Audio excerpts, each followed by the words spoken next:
Welcome to the world of P.A.P.Universe.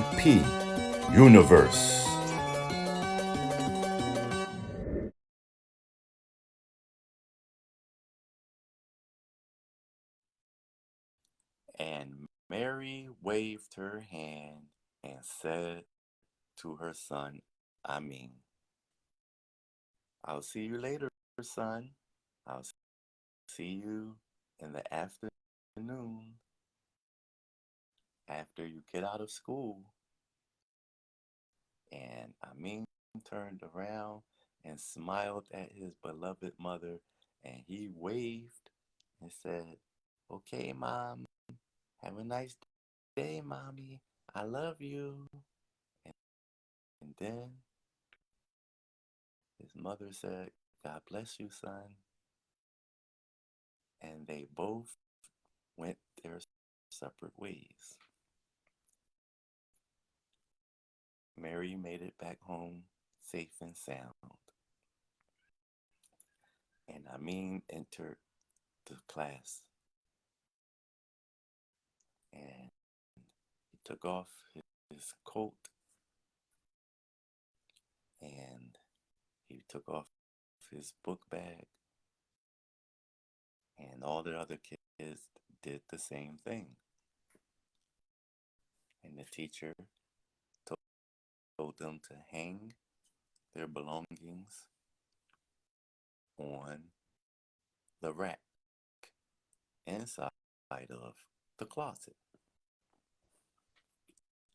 And after all the kids did that, they all sat down at their desk.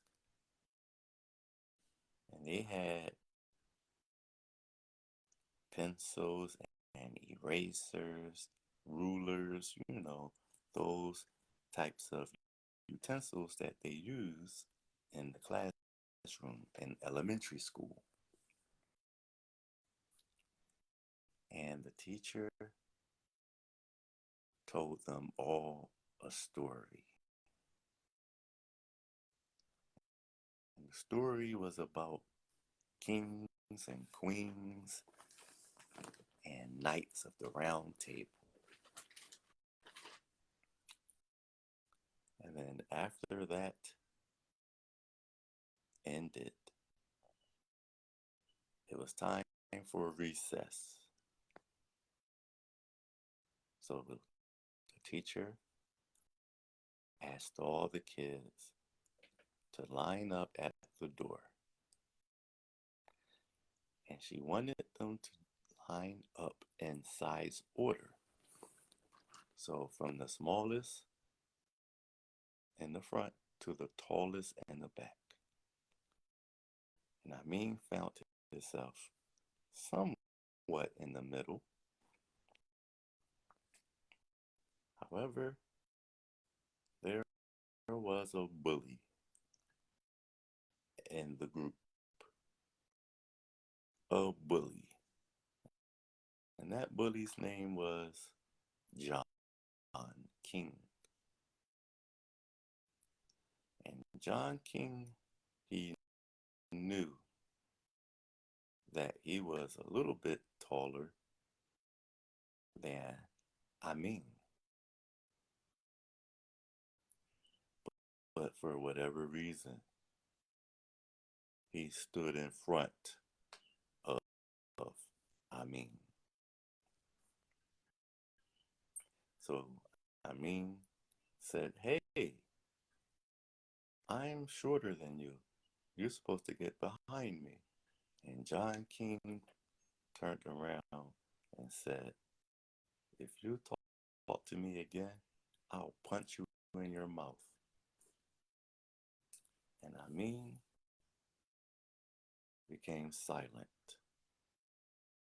because that took him aback. He did not expect that reaction. So the teacher came over to the line and she made sure everyone was in line, standing in size order, and she realized that Amin was out of place. She should have confronted John, but she confronted Amin first. And Amin did not snitch. He knew, for some reason, innately, knew that if he did that, it could possibly lead to a bad situation between him and John. So the teacher corrected the situation and had Amin stand in front of John. And John did not say anything. So everyone proceeded out the classroom, down the hall. Oh, the hall was so clean, like any typical school should be. And the teacher led us down the hall all the way out of the building. Out of the building. And while out the building, the teacher led all the kids to the schoolyard in order to play and run around because it is recess time. And as Amin linked up with other students, one of the students' name was Anthony. Another student name was Robert. And Amin was playing with them, talking with them. The conversation arose about He-Man and the Masters of the Universe. So they began to role play. But of course, each and every boy wanted to be He-Man. So that was a discrepancy. But for some reason, John King came over towards where Amin was. And when he came over towards where Amin was, he threw a paper ball at Amin's head, which triggered a reaction, an angry look from Amin towards John King. And John King said, "If you look at me like that, I'll punch you in your face, you skinny Winnie." And this is where somewhat fear came over Amin. But I guess he held his composure, but trust and belief, he was scared. And then recess came to an end.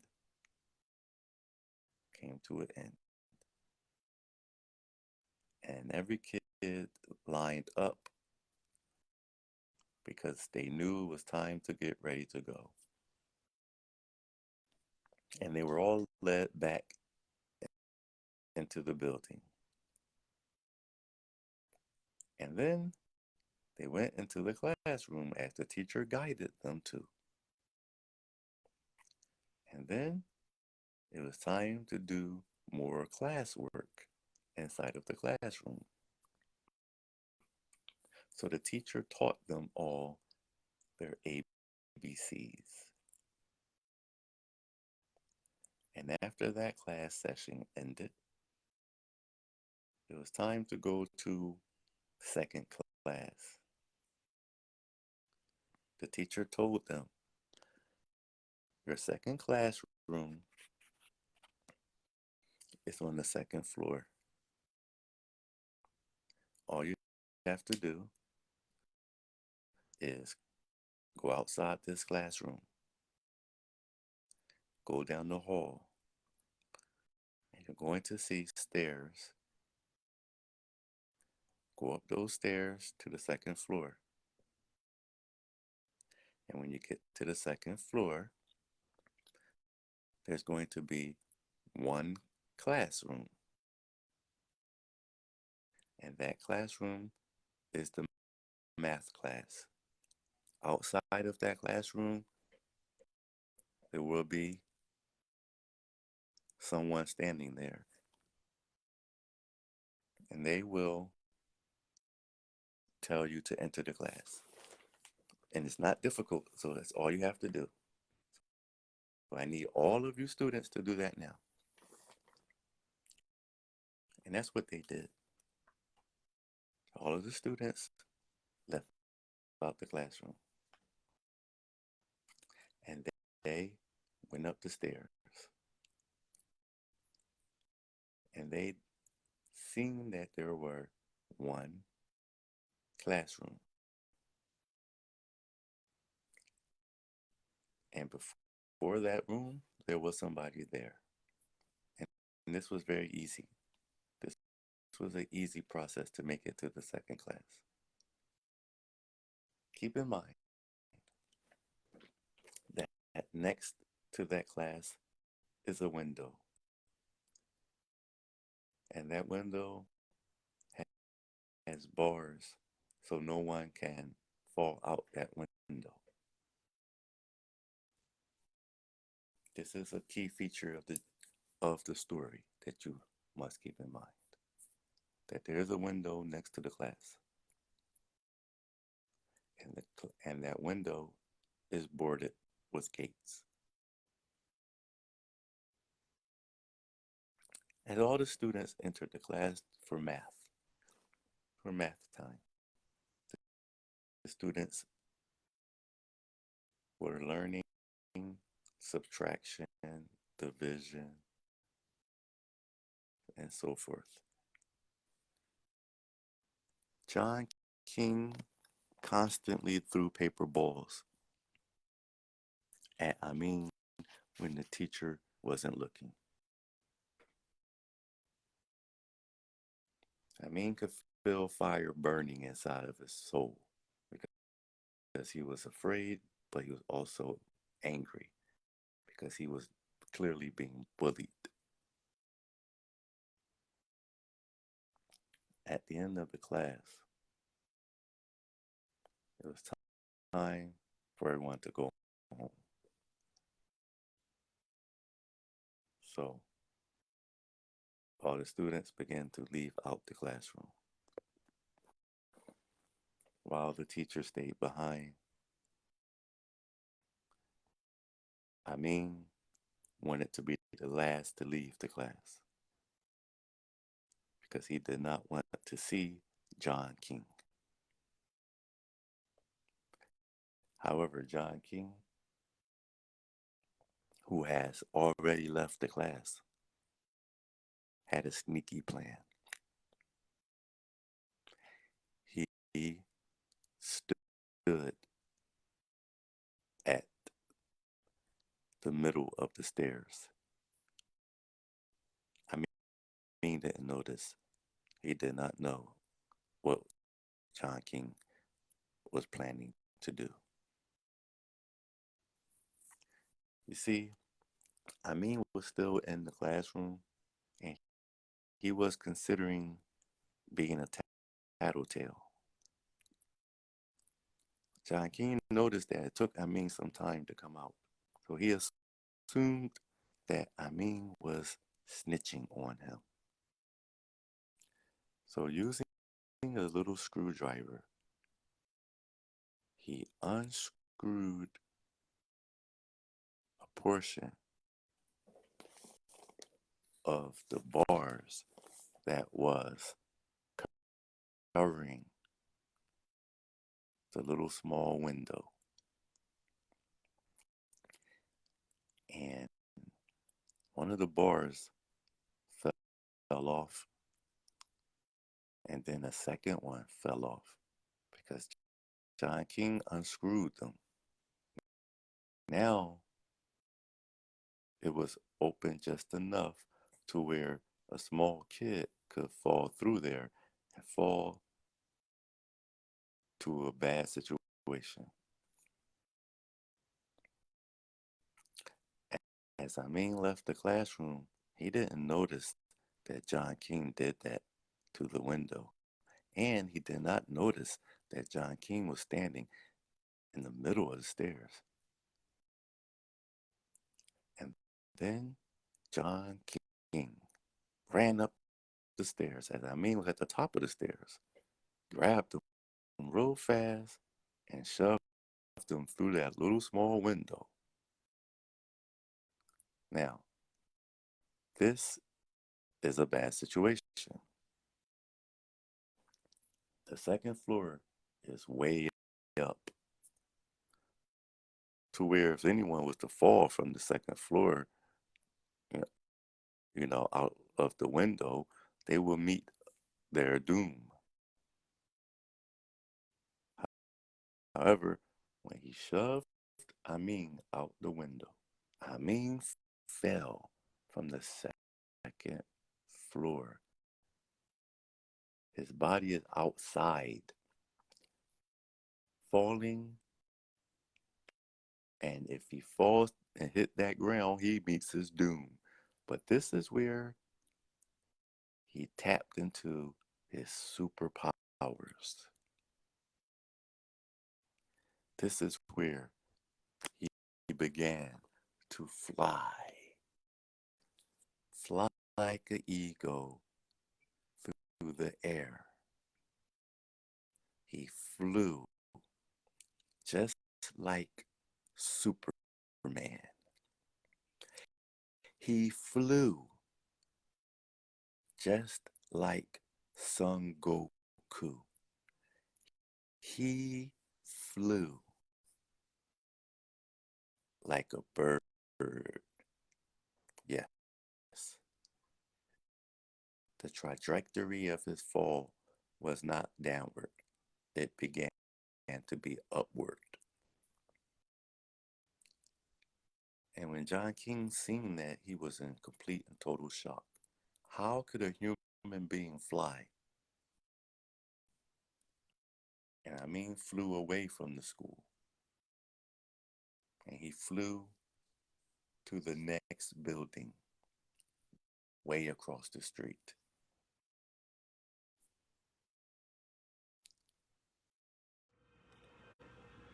Switching gears, this will be a new story. We will come back to the previous stories another time. In this story, there is a young lady. She goes to work at a fast food restaurant.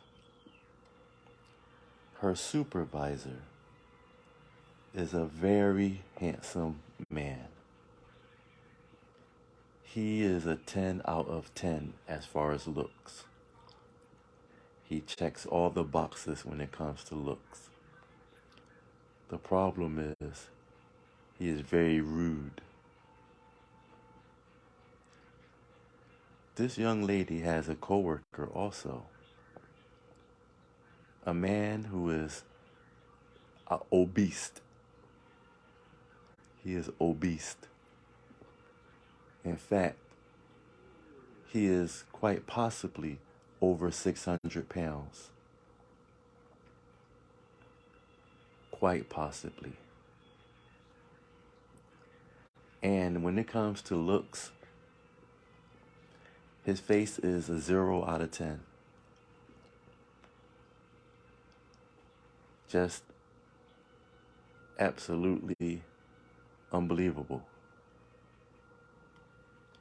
She, herself, she's about an 8 out of 10.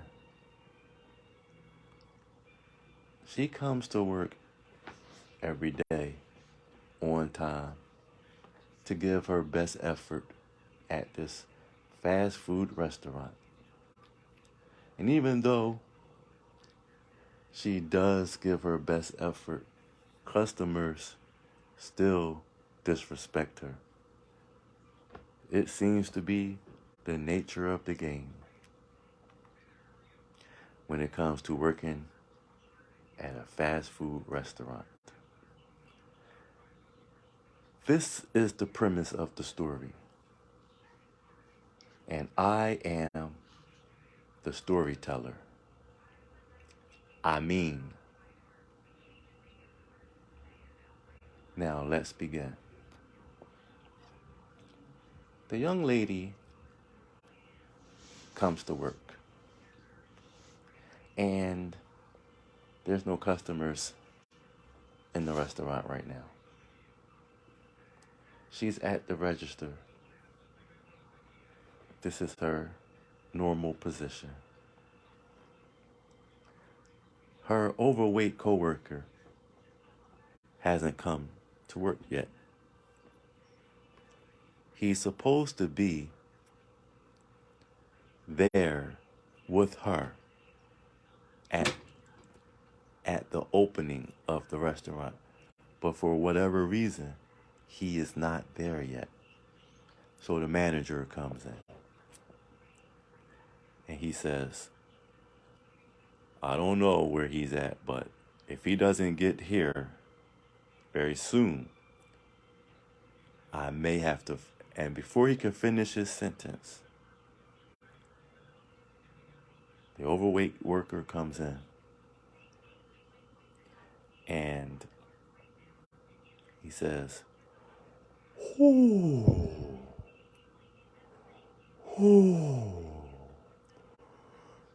it's me, Knucklehead.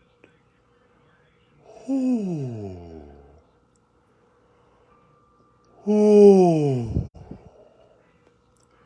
I'm sorry. I'm just making it in now. But at least I have a 5-minute grace period. So I am not technically late just yet. Oh.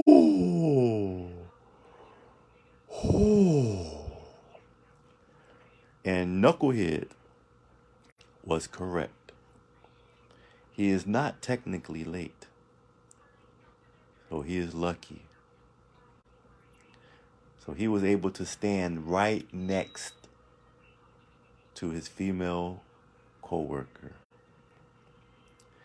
And while he was standing next to her, getting ready to clock in, she held her nose because he smelled in a way where it upturned her stomach. She did not like the smell, and she did not like the way he looked. And she said, listen, can you get your ugly behind away from me? But this is my cash register. Oh! And she said to him, if you don't get away from me, I'm going to throw some fries in your face. Move away from me right now.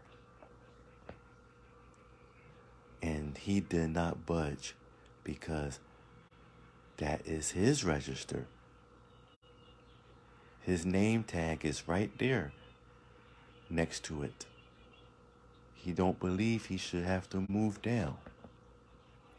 Then the manager came out of his office and got in Knucklehead's face as if he was about to knock Knucklehead out. And he forced Knucklehead to go all the way down to the last and final cash register. And Knucklehead didn't have a choice because that is the manager's call. And when the manager did all of that, the young lady smiled and licked her lips as if she seen a delicious meal right in front of her. Obviously, she was doing all of that because she really likes the manager from a physical standpoint. And then the manager turned to her and said, I need you to do your job. Okay? You do your job and you don't have to say nothing else to Knucklehead. I already got him going down to the last register. Now you do your job and I'm not playing with neither one of you. And if you can't do your job, then you're both going to be fired. And the way he spoke to her was as if he's speaking to a child. He did not speak to her as if he's speaking to another adult. He totally disrespected her. But she didn't care. Because of the way he looked, all she can do was fantasize about him and lick her lips and just kept staring at him. And then he went back into his office and paid her no attention. The first customer came into the restaurant. I want to order I want to order a hamburger. And she was like, if this, okay, whatever. Listen, you want a hamburger? What else do you want? I want Pepsi also. Okay, Pepsi. What else? Anything else? Listen, and I'm only going to say this one time. I need you to speed up your order. If you can't do that, you gotta go. And then the customer had a nervous breakdown right in front of her. It looked as if he was having a panic attack, which, you know what? He was. Because she scared him. She frightened him. He became extremely nervous. Why? Because in his mind, she was extremely beautiful. And he was extremely shy. The same attention that he was giving to her, which was factuation, is the same attention she gave to her manager. But she didn't realize that because she can't see from his point of view. So the manager came out and said, what's going on here? And then she said, I don't know what's going on with this customer. Something's wrong with him. He's acting weird. And then the customer said, she's bullying me. She's speaking so vile to me.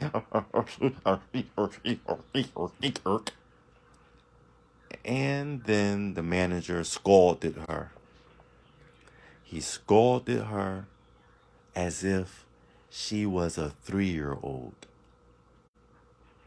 And what made matters worse, he told her, go to the back, get your things, and you are out of here for the rest of the day. I'm not paying you for the 8 hours. I'm getting sick and tired of both you and Knucklehead. I want you out of here. I'm going to call somebody else to come in and take your shift. But why? Go now. And then as she was just about to check out and go to the back, Knucklehead intervened.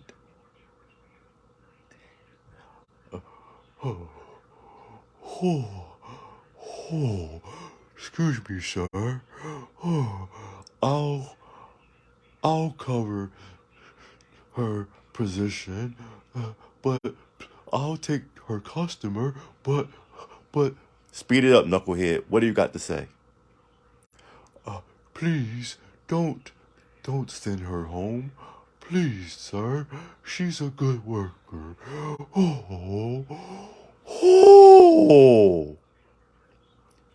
You know what, Knucklehead?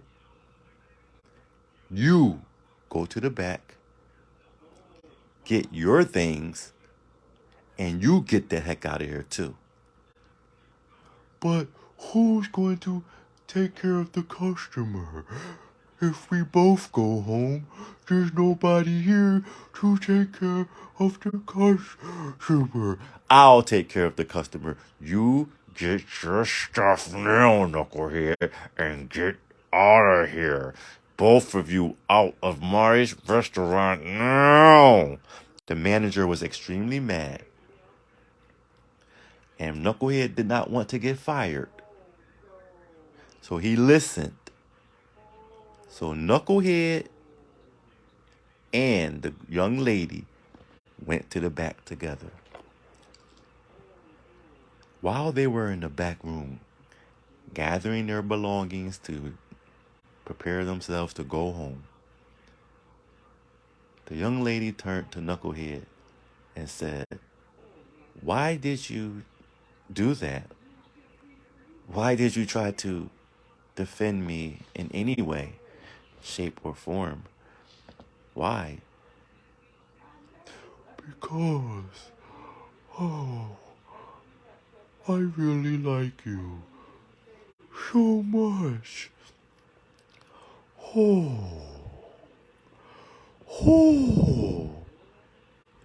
Knucklehead, I can never like you, Knucklehead. You're ugly. I don't like ugly men.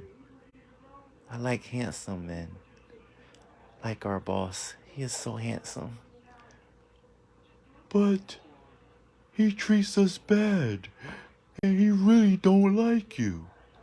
"I don't care, Knucklehead. I'd rather be with a man who hates my guts than be with a man that is unattractive." The moral of this story, everyone, is people usually go by looks. Over 90% of human beings go by looks. This is the hardcore black pill truth. Looks matter first, and then everything else comes after. This marks the end of this particular story. Come back again next time for more stories from the world of Amin Parker.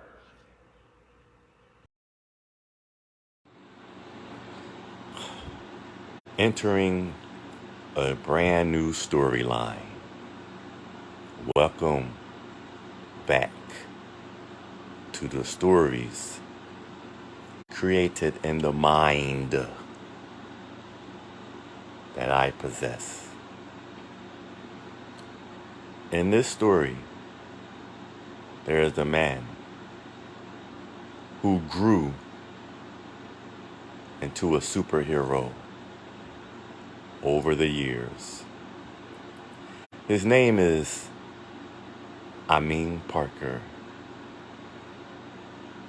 When he was a young child, he learned that he had amazing superpowers. As a young boy, he'd been through adversities in elementary school, being confronted by bullies left and right. But because of his superhuman powers, even at that young age, he was able to defeat bully after bully to the point where his life was so easy. He was able to teleport from one location to another. He was able to fly in the sky, way above the houses and the trees. And he did these things without really being caught. And when he shot fireballs from his hands, he only did it to scare his bullies. He never actually shot his bullies. And when his bullies went back and told the adults what happened, Amin would always deny it. This is how he was never really caught. This is how none of the authorities or even the military honed in on him. This boy was filled with superhuman power. It is only when he reached high school age that he could not really hold the secret of superhuman power for too long. Enter the prom. Amin Parker went on the prom with a girl named Kimberly. And at the prom, he danced, he ate food, he had a good time. And so did Kimberly. However, at the prom, there was another girl who was fixated on both Amin and Kimberly dancing and laughing and just having a good time. She was fixated on them, but this was not in a romantic way. This was not in a curious way. This was in a jealousy way. And she did not have a prom date, although she did come to the prom by herself. Her jealousy of Amin, as well as Kimberly, was great. So she went into the female restroom because she could not stand seeing them so happy. And she went towards the mirror of the restroom. She noticed that she was all alone in there. So she stared at the mirror and she began to perform witchcraft. Why, oh, why can't I be happy? Why no boys want to take me to the prom? Why does Kimberly have to have a boyfriend? She does not even look as beautiful as me. Why, oh, why, oh, why? And as she was screaming at her reflection in the mirror, something magical began to happen. As she was mixing witchcraft and she was speaking in tongues, her reflection began to move, not in unison with her own movements. Her reflection in the mirror had its own personality. Don't you worry anymore. I will fix this matter for you. And she seen her reflection speaking at her, and she was in total shock right there. Huh? What? That's right. I'm going to fix this matter for you. I'm going to ruin Kimberly's night tonight. When you go back out there on the dance floor, you're going to see something unexpected. It will be a shock. For I know that boy, Amin, has some sort of superhuman power. But I'm going to remove all of his superhuman power, and I'm going to change his outlook forever.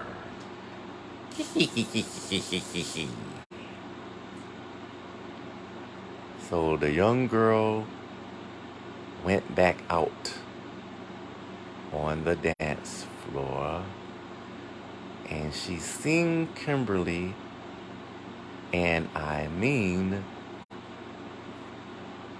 dancing and hugging, but at this moment they were embracing each other. Amin and Kimberly was hugging very tight, slow dancing. But as this young girl approached closer and closer towards Amin and Kimberly, the evil witchcraft had already did its work. It has already changed Amin, but quite possibly not for the better. His appearance was totally different. He never will look the same ever again from this point. From this point, his body was in the form of a female. He had all female parts. His male parts were completely gone once and for all. And all of his superhuman power was absolutely gone once and for all. This young girl's witchcraft actually worked. Huh? What happened? Where's Amin? Is what Kimberly said. She stopped hugging this, former person that was supposed to be Amin. But now it's Amina Parker. Dun dun dun. Amin's body was no longer a male. His body was female. What in the world? What has happened to me? What? Huh? Amin was in total shock as he looked down at his chest. He did not see chest anymore. He seen what we know to be something that women have. Kimberly slapped Amin, or shall we say from this day forward, Amina. Kimberly slapped Amina with all of her strength because she did not go that way. She did not play for that team, if you know what I mean. No pun intended. And when she slapped Amina with all her strength, Amina fell back and she fell on the ground. What? She was even at a loss of words after being slapped. Amina ran as everybody laughed. The whole entire prom attendants laughed. And Amina ran into the bathroom and took a cold, hard look at herself in the mirror. Yes, the features was somewhat similar, but it was all in a female form. Could be like a twin of Amin, but as a female. Although very attractive as a female, Amin was in total shock. So Amin tried to teleport, but this time he could not teleport. I have to get out of here. I have to get out of here. I have to go home. But she could not go home. She could not teleport. Amina ran out of the whole entire building and tried to jump up into the sky as she always did in the past when growing up, when battling John King and so forth in the past. Amin was able to fly in the sky, but this time she knew things was different. She could not fly. This marked the beginning of a turn of events. This is where the change began, due to witchcraft by a jealous classmate whose name will continue to be unknown. Amin is now Amina Parker. This is the story of Amina Parker. She was being taunted as she left the prom building. People began to wonder if this person was always a woman masquerading as a man. People began to become curious. Unfortunately, Amina could not fly in the sky, could not teleport, could not shoot fireballs from her hand. She was just a regular human being running for her life as some of these students was chasing her, wanting to eliminate her once and for all. Luckily, Amina got away. She got away. And those students could not figure out which way she went. So they went back into the building to continue the prom. Kimberly was flabbergasted. She did not know what to do. So the young lady that put the spell upon Amina went towards Kimberly, and she was still quite jealous, and she committed a crime at that time. She eliminated Kimberly. When she did that, everyone started screaming and running for their lives. Eventually, the police was called,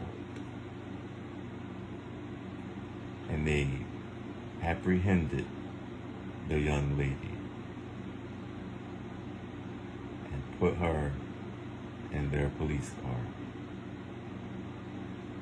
Elsewhere, with Amina Parker, she finally arrived back at her house, and her family recognized her, but they were in complete confusion at that point in time. They thought maybe their so-called male family member was playing for the other team. And they began to question repeatedly Amina. It became to the point where Amina had to prove that she actually had female body parts. Amina Parker woke up in the hospital, not knowing why she was there, and simply not remembering the tragic events that happened that led her there. She was asked so many questions by doctors and nurses. When it came to the question of her name,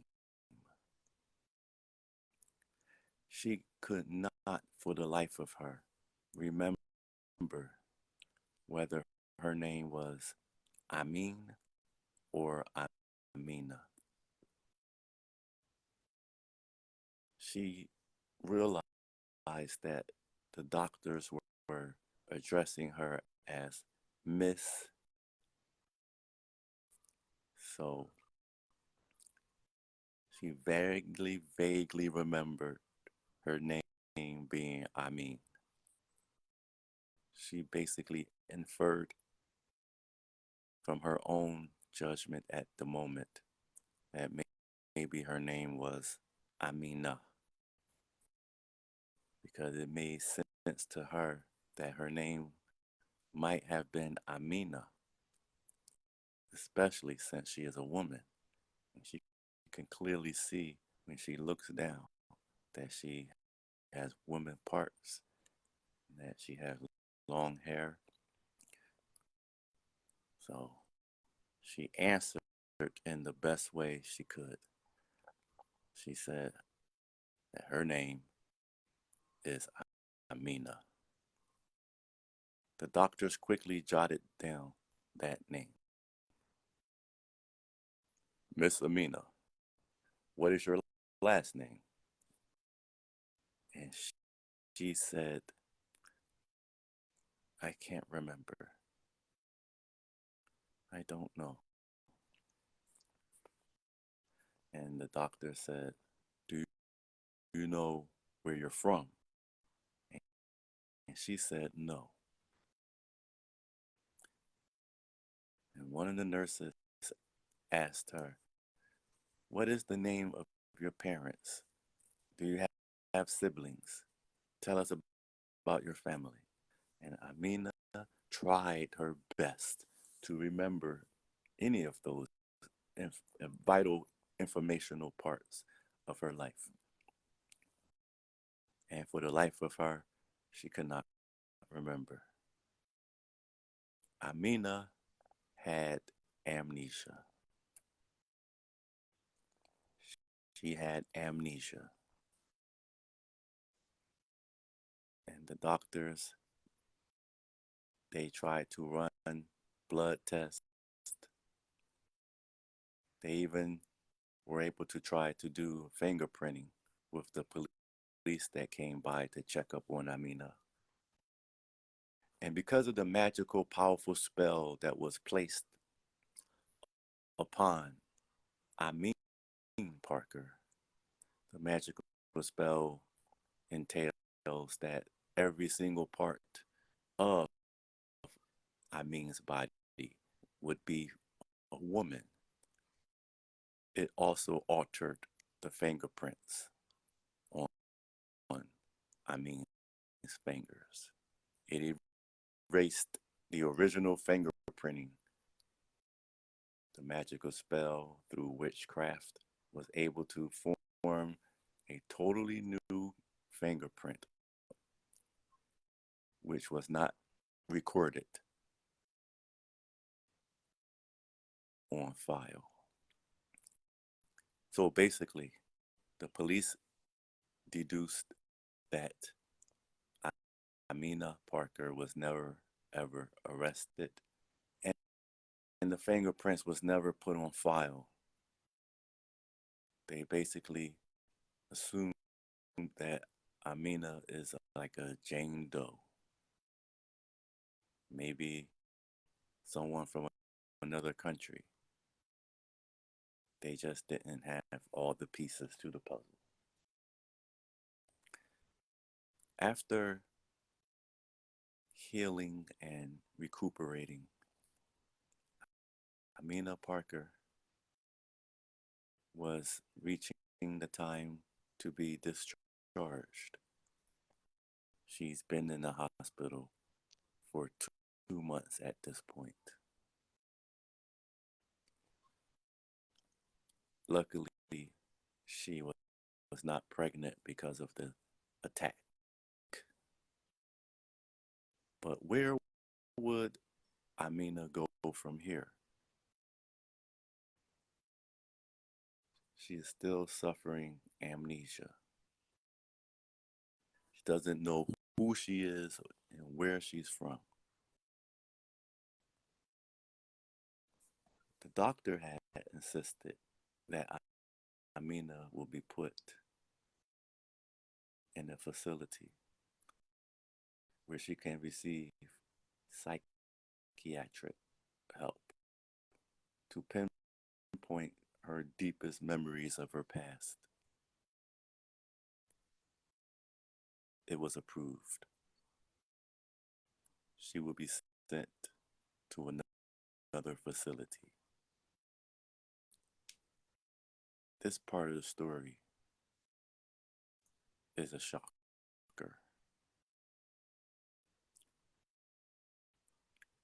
During her time in the facility, early on, the psychiatrist realized that trying to penetrate her thoughts within her subconscious was futile. There was nothing that they could unlock because of the magical spell that was placed on. It did not make any sense. When the psychiatrist was trying to ask certain questions, it was basically unable to be answered by Amina. Those parts of her life was locked under key, under a magical key. She could not tap into those memories. This would have happened even if she was not attacked. This is the total, complete elimination of Amina's former self. This is the end of this chapter. Until next time, we will go deeper into the story.